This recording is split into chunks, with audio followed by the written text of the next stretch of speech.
Hey friends, good morning. This is Joe Owens here with JoeOwensCustomBaits.com. Beautiful early mid-October morning here in central New Jersey. I want to show you a picture of this canal that I'm going to be doing a little fishing on today. Just kind of, isn't that beautiful?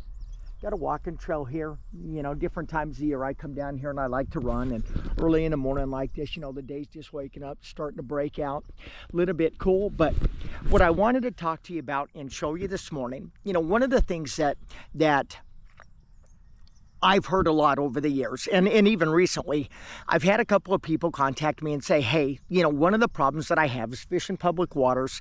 What can I throw early in the spring when the water's cold, or, you know, mid to late fall as the water's cooling down? I'm having a hard time catching fish, and I want to show you two presentations this morning of specific baits that I use during those cool down times or during the early spring, you know, when the water's first starting to warm up. What I'm specifically talking about is a temperature window of about 53 degrees up to about 62 degrees right when the bass are starting to go onto the beds. And, you know, this canal that I'm fishing, I'm not going to lie to you, there's not a lot of bass in here. So, you know, don't expect us to catch a bunch of fish today or any big fish or anything like that. I wanted to concentrate more specifically on showing you the technique and the baits that I use. So without further ado, let me go ahead and strap this thing on top of my head and we'll get started, and I'll see what I can't do here. Okay, so all right, let's get this guy going here. You know what? I second that. I'm going to go ahead and change that up a little bit. The boxes that I want to show you today, these are boxes that I carry in my little pack when I come down here to the canal. And as you can see, this here is one of my boxes of custom jerk baits here. Now, I got another box here that I want to show you. And this here is one of my boxes. These are, you know, different jerk baits here. And in case you're not familiar with jerk baits, in my opinion, you know, there's a lot of different jerk baits, but like anything else, you get what you pay for. But when it comes to fishing, you know, mid to late fall or early spring, when the water is cold and the bass are lethargic, you know, there's no question that they just don't move as much, they don't feed as often, and you need an erratic presentation that's subtle is the best way that I know how to describe what I'm looking for. And all these jerk baits that I fish during this time of year are always suspending jerk baits. I do not throw a floating or a sinking jerk bait when the water is cold. I do so much better on a suspending bait, that bait with an erratic, subtle action, just dead sticking it there. Sometimes with long pauses, sometimes with short pauses makes a big difference. And the other bait that I'm going to show you for this time of year is going to surprise a lot of people. When I had my guiding business in Arizona, when the water temperature was, anytime it was about 53 up to about 60 degrees, one of the best presentations on really big largemouth bass that we did, believe it or not, on Canyon, Saguaro, and Apache lakes. Those are three of the Salt River chain lakes in Arizona that I guided on. You see these? Big walking topwater baits. I'm specifically talking about the original Zara spook, the one knocker spooks. These are the Zara super spooks, and then here you got some Sammys, few baits like that, big walking baits. And most people, especially inexperienced bass fishermen, don't typically associate cold water periods with topwater baits, and that's really a mistake, because anytime that water temperature gets above about 53 or 54 degrees, if you're willing to sew these big topwater baits down, you can catch some absolute giant bass. I once had a customer from Austin, Texas, that at a Saguaro Lake, Arizona, on the lower main lake there by the marina, he caught a 12-pound 8-ounce largemouth bass. It would have been like the second week of March, and the water temperature that morning was 53 degrees. So that'll kind of give you an idea. Now, when it comes to line and rods and reels for both of these presentations, guys, I like to throw myself. I like to throw about a 6'8" to a 7-foot rod. I want a rod that has got good backbone, but at the same time, I want it to have a moderate, slower tip. And what I mean by that is I want it to have more of a parabolic action. I want there to be some good flex in that tip so that the fish can really load the rod. You don't want the rod to have like a real fast tip and and be kind of stiff, because you'll pull it away from a lot of fish if you do that. And on both of these baits, you can see that I already got them rigged up here this morning. I got my big walking bait there, and then here I got, you know, a nice suspending hard jerk bait. Now, as far as line, in line with these presentations, guys, it's absolutely critical. Don't let anybody tell you that it's not. Anytime that I'm fishing a hard suspending jerk bait, count on the fact, regardless of the time of year, I'm going to be throwing it on 10 or 12 pound Gamma fluorocarbon line. The best hard jerk bait line that I've ever fished in my life. I don't even alter from those two lines, because I've never found a reason to. Now, it's exactly the opposite when I'm fishing big walking baits. I never use fluorocarbon line.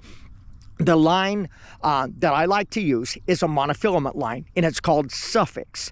And the line that I throw, you can see it here on my reel, this is 20 or 25 pound monofilament. You want a big, large diameter floating line, because it creates drag, which is what you want when you're walking these baits.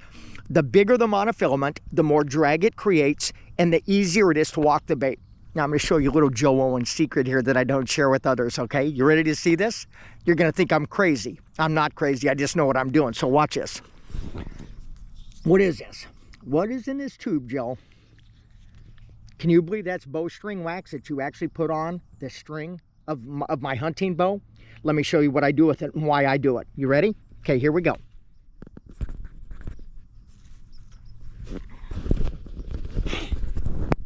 Excuse me. What you want to do, I'll see if I can do this. I'm kind of having a hard time holding this up here for you clear, but I will try to get this in the camera here for you. Okay, you take your walking bait. Okay, you unhook it from your rod here, and then what you want to do is, for about a foot,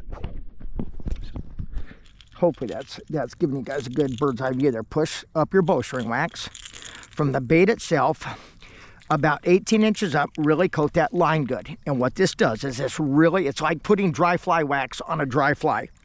What this does is it coats that line with the wax coating, makes it float better. But it's not about just making it float better. More importantly, it's about creating drag on the bait. You'll also notice that when I tie these big walking baits on, you notice how the bait itself, excuse me, got that hook there. You see how it's tied directly to it? I do not tie a loop like a lot of guys do. I think that you get better walking action out of the bait by not doing that. So, there you have it. There's a couple of tips for you that hopefully we'll be able to do good today. And I'm going to do a little bit of fishing, and I'll get back to you guys on it. We'll see how it goes. Okay, guys. I almost lost my hat there. I want to show you something you're not going to believe. This is first cast, okay? Not a big fish, but I want to show you what I'm talking about. Okay, water temperature this morning, 55 degrees. There is your very first cast. And you were thinking I was crazy when I put that bowstring wax on there, weren't you? Hello, sweetheart. How you doing this morning? Thought you'd make my day. Nice little bass right there. Very first cast, guys. Thank you, darling. Get back there and swim and enjoy your beautiful day. This is one of the few baits that I don't change the hooks on. And the reason being, on the one knocker, guys, they don't look like great hooks, but they're actually very sharp. One of the things I'll do also, if I'm fishing for really big fish, I will change out these hooks, and I will go with VMC or owner hooks. They're a heavier wire hook, and I will also upgrade to split ring one size. Again, take the split ring off the front, tie a Palomar knot directly to it, make sure that the line is coated good. Okay, now let me throw back out there and kind of show you what we're doing here. It's kind of hard to do this and get you a good angle, but okay, we'll throw this out there. Just kind of let it sit for just a minute. Whenever you're fishing and walking bait, you need to make sure that you have a little slack in the line, because if you don't want to pull the bait. You see how subtle that is, though? You see what I'm doing? This subtle little tick. See how it's walking sideways? There was a fish right there behind it again. Keep in mind, that was our very first cast of the morning where we just caught that fish. Everything about this is subtle. Yeah, you just kind of see how the bait's walking sideways. That's what you want right there. Now, this is not the easiest thing to do, when you're fishing, what I'm doing here is I'm fishing in a public canal here in central Jersey. But the reason it's not really that easy to do is because I got a little current. So I'm working against current, and I'm also working against, you can see all the leaves that are on the water right now. So that kind of affects it too. I'm going to be quiet here. I want you to concentrate and see if you can hear the rattle that's inside this one knocker. Okay, listen, see if you can hear it.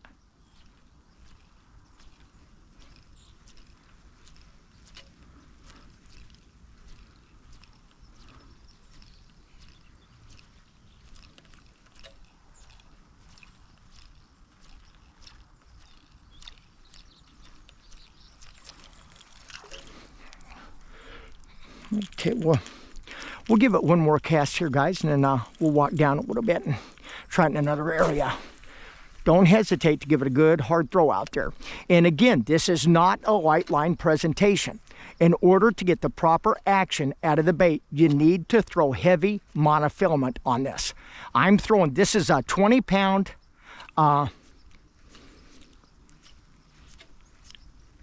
monofilament that I'm throwing. Again, make sure you take that bull wax and coat that line above that bait. Keeps the line floating, creates more drag on the line, and what happens is that additional drag makes it easier to walk that bait sideways. So, it's your little pro tip of the day, if you will.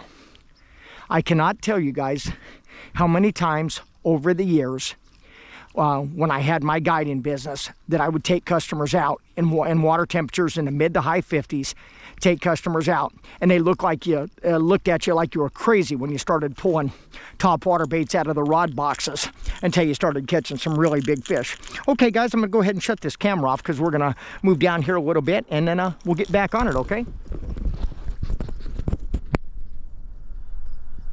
I don't know if you can see this. I just got another one. We just had another one come up. I hope this GoPro's on. I'm not sure that it is. Come here, sweetheart. Come here, little darling. There you go. Okay, see that? Can you see this? Let's check and make sure it's on. Oh yeah, it's on. Okay, so put this back on. I am like the worst camera person in the history of the world. I'm telling you, I absolutely suck at it. Again, fish are cold. These fish are cold. Let me get that out of your gill plate there, sweet baby. Okay. Not the biggest bass in the world, not the smallest, but a lot of fun. Okay. So we've been fishing 10 minutes, guys, here on an area in central New Jersey that gets hammered by people. We've caught 2 bass and had 1 on. So, not too bad so far. I will leave this GoPro on for a couple minutes. I don't have any extra batteries with me, so I'm trying to be careful, you know, because I want to make sure that if we get us a big fish today, that I'm able to get a little bit of footage for you on that. But what I'm trying to do here, you want to make sure too, the casting angle, guys, is so important when you have current, because the worst thing that you can do when you're walking these baits, you never want to drag them against the current. That's the very worst thing that you can do, because it kills the action. You don't want to pull them. What you want to do is you want to swim them with a little bit of slack in the line. So we'll throw it up like that, throw it up current, give it a little slack in there.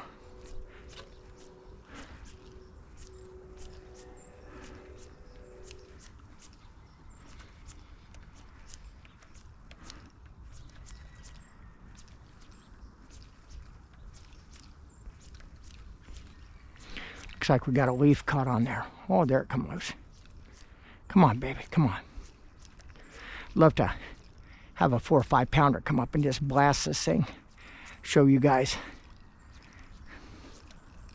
It is so fun fishing these. See how the bait's walking sideways? It will never do that without the proper amount of slack. And I actually should have had just a little more slack in the line, if you want the truth. The young man over there running, good for him. Get that cardio up this morning. I love to run. It's something that brings me a lot of pleasure, and more importantly, it's something that helps me stay physically fit for my archery elk hunts every year. That's a big thing to me. Just got back from an amazing 2-week archery elk hunt in Montana, and my friend Terry Holiday from Iowa and I, in case you haven't seen the video on it, we spent 2 weeks up there in an area that was overrun with people, but we backpack hunted for 2 weeks. We hiked 132 miles in 13 days. We covered 14 different drainages, and we ended up getting on 2 really nice bulls, but we were unable to get a shot at them, unfortunately. But we were right on their heels, man, for 2 days. We were chasing them and their cows, and just good Lord, you know, willing, we would have got a shot, but it didn't work out. But okay, this is going to be the last cast that I leave this GoPro on until we get another fish on. I just don't want to run down the battery. One thing also that is worth noting, though, when you come in an area like this, guys, and it's important to remember this, you want to make 5 or 6 or, you know, maybe 8 casts or something like that. And if you don't get bit again, you know, if you don't get another bite or have a fish take the bait, you know, move down the bank 30 or 40 or 50 yards and make 5 or 6 or 8 casts again. That is so important, because what happens is these fish are related to this current, and they move out the current edges. So I'm going to go ahead and shut this GoPro off, and when we get another fish on, guys, I'll turn it back on.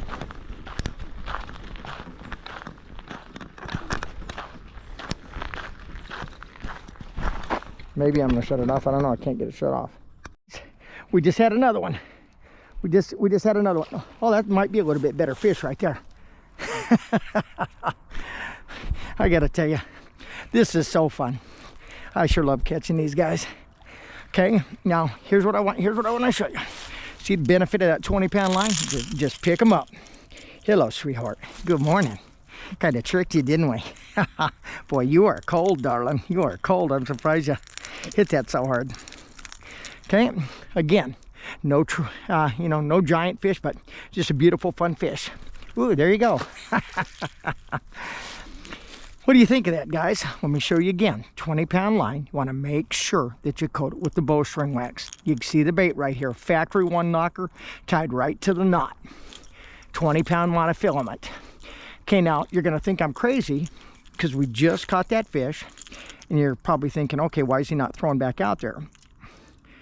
Because I've been fishing long enough to know that when you catch a fish like that, not so much on a lake or a reservoir, I'd stay here, but on these canals and, you know, creeks and types of water like that, when you catch fish like that, you want to move a little bit down the bank. So we're going to move down here about 40-50 yards, and we'll try it again. Let me shut this thing off again. I apologize for the fact that I literally totally suck at camera. Well, guys, here's number 4, little small fish. Oh, look at this, look at this, look at this, guys. Look at this little guy. What are you doing hitting that thing? Nasty little thing. I'll get this out of your face and I'll get you back in there. Lousy bum. Okay, here. Well, you really got that this morning, didn't you?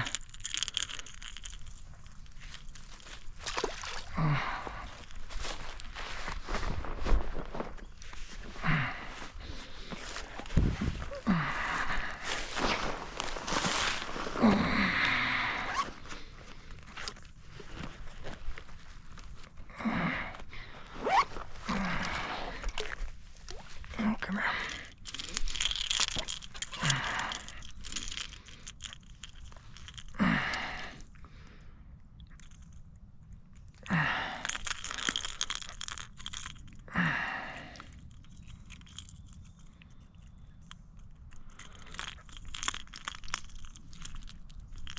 Sorry about this.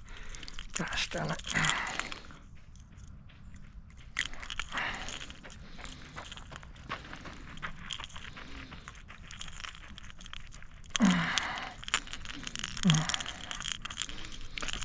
They are so, these things are so darn slick that it's really hard to get the hooks out of them because you can't grab a hold of them. Here he goes.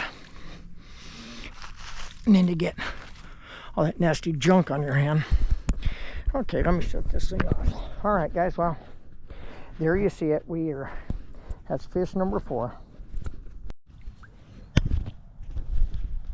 Okay, guys, here we go. I kind of show you this. This is This is number 5 here. You can see them, these darn things. They really hit these hard when they take them, and sometimes you get a bad hook set on them like this, and that's trying to get this out of here without hurting him any more than I have to. Get him back in there. That darn, good sized hook, and right there in the gristle part of his face. So kind of an unfortunate thing. I'm sorry about that fish. I'll just cut this line and retie it.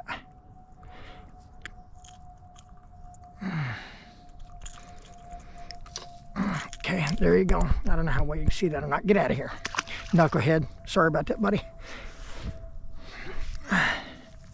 Okay, well, let me make sure I don't get us all jacked up here. Get that rod out of the way. Okay, kind of show you what we're doing here, guys. Okay, yeah, let's see. Yeah, I got a pair of scissors here. Those needle nose that I just pulled that hook out of there with. Things are like older than me, so they're not very good anymore. You don't want to leave a bunch of line and stuff around down here. It's important to try to keep everything as clean as you can. So, bring you a little pack like this, and when you got some extra line and stuff, just cut it off and shove it right there in your pack. You get home and take you just a minute to get it out of there and dispose of it properly. Okay, so that's fish number 5, and we're still on the same bait here. Okay, for those of you that may not be sure what kind of knot to tie, let me show you what I tie. Okay, you just double the line through here like this. It's called a Palomar knot. And after 40 years of fishing, fishing tournaments, and fishing, owning a guide business and things like that, I think this is the best knot ever. Okay, so you double the line right here, okay? Then you just tie an overhand knot like you're tying your shoe. Get it almost cinched down, but not all the way. Then you take the loop that you created, put the whole bait through it. Now, here's the key part. I'm not going to lick the line because it's soaking wet, but that's normally what you do. Hold the knot here, grab the main line coming off your rod, pull it up till it's tight. See that? Now you take your tag line, which is your little line. Okay, tighten that, then just cinch it all down real good. Make sure they're not seated down good. Then just take your little cutters, and I like to leave just a little bit because that line could slip just a little bit, but I really don't think it's going to. I don't think there's any chance of that at all. But okay, so right now here's where we're at. We've been fishing an hour and 15 minutes, and we've caught and released 5 fish, 3 bass and 2 of them skinny beastie looking things. And we had 1 good bass come up that nailed our bait and got off. So right now we're doing okay. We've been fishing, like I say, for an hour and 15 minutes. Got 5 fish. Again, guys, use this bowstring wax.